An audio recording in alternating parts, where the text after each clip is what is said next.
Criticism is an inevitable part of life. No matter how talented, well-intentioned, or accomplished we are, we will always encounter people who will find fault in what we do. But here's the truth.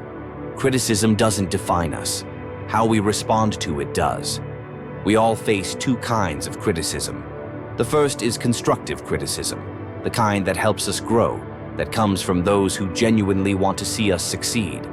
This type of feedback is a gift, even if it stings at first. It might highlight our blind spots or push us to become better versions of ourselves. But here's the thing. This type of criticism comes with love, with the intent to lift us higher. On the other hand, there's negative criticism, the kind that tears down rather than builds up. This often comes from a place of misunderstanding, jealousy, or fear. When people can't comprehend what you're doing, or if they feel threatened by your success, they may lash out to bring you down. It's in these moments that we must remind ourselves that their criticism is more about them than it is about us. So, how do we deal with it?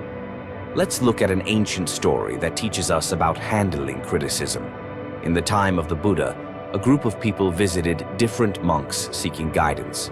The first monk was quiet and reserved, offering only a few words of wisdom.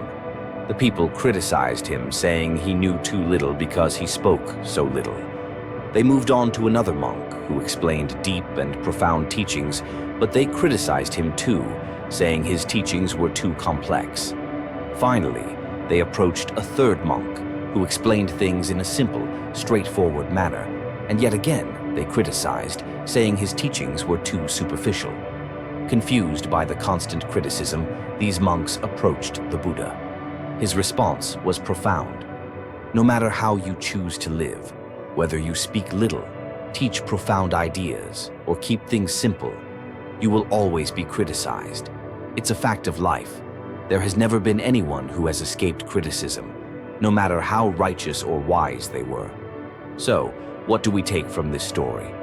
We must understand that criticism is not a reflection of our worth or abilities. It is merely the opinion of others, shaped by their own experiences and perceptions. Not everyone will understand you, and that's okay. What matters most is that you stay true to your purpose.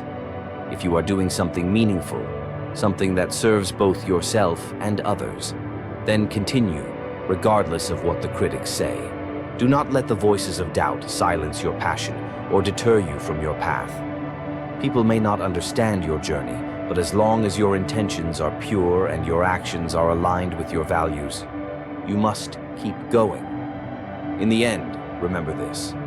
The world will always have something to say, but it is up to you to decide whose voice you will listen to. Criticism will come, but your response determines whether you rise above it or let it pull you down. Keep doing good, keep moving forward, and let your actions speak louder than any criticism ever could.